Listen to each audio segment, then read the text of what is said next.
अस्सलाम वालेकुम दोस्तों। कौम बनी इसराइल जो कि बहुत बड़ी कौम थी, इसके सबसे पहले नबी हज़रत यूसुफ़ अलैहिस्सलाम थे और आखिरी नबी हज़रत ईसा अलैहिस्सलाम थे। बनी इसराइल कौम में बहुत से अंबिया आए और इस्लाम की दावत दी। माय डियर फ्रेंड्स, मैंने पिछली वीडियो में यहूदियों की कुर्बानी का कॉन्सेप्ट बताया था, लेकिन कुछ कम अकल लोग कहने लगे कि इस्लाम यहूदी धर्म से कॉपी किया हुआ है। अब इन बेवकूफ़ों को कौन बताए यहूदियों की तौरात, ज़बूर, ईसाइयों की बाइबल, मुसलमानों की कुरान को नाजिल करने वाला सिर्फ़ एक अल्लाह ही है, जिसने वक्त वक्त पर अपने मासूम बंदों को नबी बनाकर भेजा और लोगों को राह हक पर लाने का हुक्म दिया। नबी बदलते गए, लेकिन दावत सिर्फ़ यही थी कि मुझे वक्त का नबी मानो और अल्लाह के सिवा किसी की इबादत मत करो। और आखिर में यही पैगाम हमारे और आपके आका नबियों के सरदार इमामुल अंबिया खातमुन नबीयीन जनाब मोहम्मद रसूलुल्लाह सल्लल्लाहु अलैहि वसल्लम ने दिया। आपने भी एक अल्लाह की इबादत करने की दावत दी। इस तरह इस्लाम कोई 1400 साल पुराना मजहब नहीं है, बल्कि शुरू से इस्लाम ही था, लेकिन लोग गुमराह होते गए और अपने अपने माबूद बनाकर अपना मजहब बनाने लगे। किसी ने अल्लाह के नबी ईसा अलैहिस्सलाम को अल्लाह का बेटा बताकर ईसाई मजहब बना दिया, तो किसी ने मोहम्मद सल्लल्लाहु अलैहि वसल्लम का इनकार करके यहूदी मजहब बना दिया। खैर, आज की इस वीडियो में हम बात करेंगे एक ऐसे नबी की जो पैदा तो बनी इसराइल में हुए थे, लेकिन उनको मोहम्मद सल्लल्लाहु अलैहि वसल्लम की उम्मत में दफन किया गया। इस बीच 1300 साल तक वो एक ताबूत में बंद थे। ये बात है उस दौर की जब हुकूमत हज़रत उमर बिन खत्ताब रज़ी अल्लाहु अन्हु के हाथ में थी। इन्हीं के दौर में मुसलमानों ने पर्शियन एम्पायर को उखाड़ फेंका था। इसी दौरान मुसलमानों ने ईरान के एक शहर को फतेह किया और वहाँ से माल गनीमत हासिल करना शुरू किया। लेकिन यहाँ पर कुछ ऐसा मिला जिसको देखकर सभी मुसलमान हैरान हो गए। वहाँ पर एक ताबूत था। जब उस ताबूत को खोलकर देखा गया तो मुसलमानों ने देखा कि एक ऐसे इंसान की बॉडी उसमें है जो हद से ज़्यादा लंबा है, कि जिससे मालूम होता है कि यह उस दौर का इंसान नहीं था, बल्कि बहुत हज़ार साल पहले का कोई इंसान था, क्योंकि उस दौर में कोई इंसान इतना लंबा नहीं था। और उस ताबूत के पास सोने की अशरफियाँ और एक अंगूठी थी।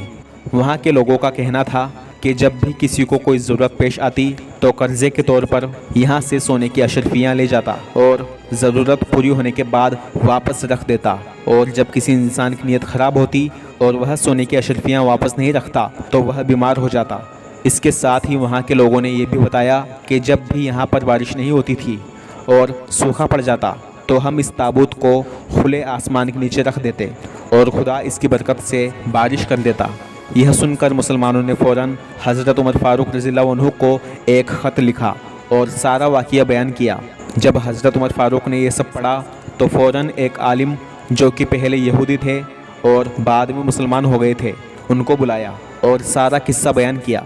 तो उस आलिम ने ध्यान से सारा ख़त पढ़ा और पुरानी किताबों के इल्म से बताया कि यह ताबूत और इसमें मौजूद बॉडी हज़रत दानियल अलैहिस्सलाम की है, कि जिन्होंने अल्लाह से दुआ की थी कि उनको आखिरी नबी हज़रत मोहम्मद मुस्तफ़ा सल्लल्लाहु अलैहि वसल्लम की उम्मत में दफन किया जाए।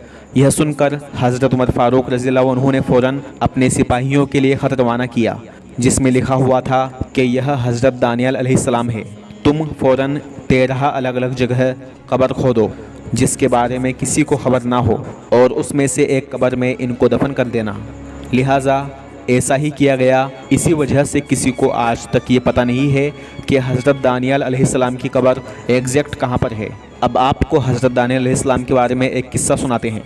रिवायतों में आता है, आज के 2500 साल पहले के वक्त में बाबुल के बादशाह बख्त नसर ने ख्वाब देखा, जिसको देखकर वो परेशान हो गया और उसने ऐलान किया कि तमाम जादूगरों को इकट्ठा किया जाए और ऐलान किया कि मैंने एक ख्वाब देखा है। सबसे पहले तुम बताओ कि मैंने ख्वाब में क्या देखा और इसकी ताबीर क्या है। अगर तुम बता नहीं सके तो सब के सब मारे जाओगे।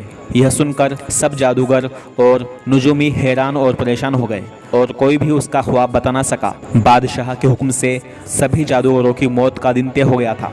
लेकिन इतने में हज़रत दानियल अलैहिस्सलाम, जो कि उस वक्त मौजूद थे और एक यहूदी बस्ती में रहा करते थे, आपने ऐलान किया कि मैं बता सकता हूँ कि बादशाह ने कौन सा ख्वाब देखा और उसकी ताबीर क्या है। यह सुनकर सभी शहर वाले हैरान हो गए और सोच में पड़ गए कि बड़े से बड़े जादूगर बादशाह का ख्वाब बता ना सके तो आप कैसे बताएंगे। लेकिन हज़रत दानियल अलैहिस्सलाम को बादशाह के सामने लाया गया, जहाँ पर पूरे शहर के लोग जमा थे। بادشاہ نے کہا بتاؤ میں نے کیا خواب دیکھا ہے؟ حضرت دانیال علیہ السلام نے کہا اے بادشاہ آپ نے دیکھا کہ زمین کے بیچ میں ایک بہت بڑا سا پیڑ ہے، آپ اس پیڑ کو دیکھ رہے تھے کہ اتنے میں آسمان سے ایک فرشتہ اترا اور اس نے کہا کہ اس پیڑ کو کاٹ دو، اس کی شاخیں تراش دو اور اس کے پھل گرا دو تاکہ سب کو معلوم ہو جائے کہ حق تعالیٰ ہی تمام عالمین پر حکمرانی کرتا ہے۔ جیسے جیسے حضرت دانیال علیہ السلام بادشاہ کا خواب بتا رہے تھے تو بادشاہ بخت نصر کے چہرے کا رنگ بدلتا جا رہا تھا، اور یہ سب سن کر بخت نصر حیران ہو کر کھڑا ہو گیا، اور اس کو دیکھ کر سبھی لوگ کھڑے ہو گئے، اور بادشاہ نے کہا اے عبرانیوں کے نبی تو نے ایک ایک الفاظ سچ کہا ہے، اب بتاؤ کہ اس کی تعبیر کیا ہے؟ حضرت دانیال علیہ السلام نے کہا یہ خواب جو تم نے دیکھا ہے یہ تمہارے لیے اللہ تعالیٰ کی طرف سے سنبھلنے کا اشارہ ہے۔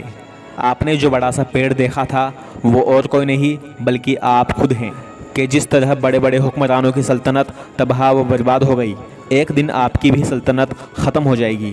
بخت نصر نے کہا کیا آپ کے پاس میرے لیے کوئی نصیحت ہے؟ دانیال علیہ السلام نے کہا اپنی برائی اور غلطیوں کو سچائی سے اور اپنے برے کاموں کو غریبوں اور مسکینوں پہ رحم کر کے ختم کیجیے۔ بادشاہ بخت نصر نے یہ سب سن کر اعلان کیا کہ سب لوگ جان لیں عبرانیوں کے اس نبی میں کوئی مقدس روح ہے جس کی وجہ سے اس سے کوئی راج چھپ نہیں سکتا، اور اس کا خدا تمام معبودوں کا معبود ہے، ان کی عزت کرنا سب پر فرض ہے۔ اس کے بعد بخت نصر نے دانیال علیہ السلام کو بہت سے قیمتی تحفے دیے اور ایک خاص عہدے پر فائز کیا، اور بخت نصر اپنا ہر فیصلہ دانیال علیہ السلام سے مشورہ لے کر کیا کرتا تھا۔ اس بات کی وجہ سے دربار کے کچھ وزیر حضرت دانیال علیہ السلام سے جلا کرتے تھے، تو انہوں نے مل کر ایک مرتبہ حضرت دانیال علیہ السلام کو ایک گڈھے میں گرا دیا جس میں بھوکے شیر تھے، لیکن کیونکہ حضرت دانیال علیہ السلام اللہ کے نبی تھے تو شیر نے ان کو کچھ نہیں کیا۔ یہ معجزہ دیکھ کر وہ وزیر بھی آپ کی عزت کرنے لگا، لیکن کچھ وقت بعد بخت نصر کا انتقال ہو گیا، اور اس کے بعد اس کے آنے والی نسل اتنی کمزور اور ناکام ہوئی کہ اس کے بعد حضرت دانیال علیہ السلام کو ان کے عہدے سے ہٹا دیا، اور کچھ وقت بعد ان کی وفات ہو گئی۔ آج کی اس ویڈیو کا اختتام یہیں پر کرتے ہیں۔ ویڈیو پسند آنے پر لائک کریں، شیئر کریں سب کے ساتھ، اور دیش دنیا کی تمام ضروری خبروں کے لیے ہمارے نیوز چینل کو سبسکرائب کریں تاکہ آپ کو دن کے ساتھ ساتھ دنیاوی انفارمیشن بھی حاصل ہو سکے۔ چینل کو سبسکرائب کر کے بیل نوٹیفیکیشن کو آن رکھیں۔ ملاقات ہوگی اگلی ویڈیو میں انشاءاللہ، زندہ رہا تو۔ السلام علیکم۔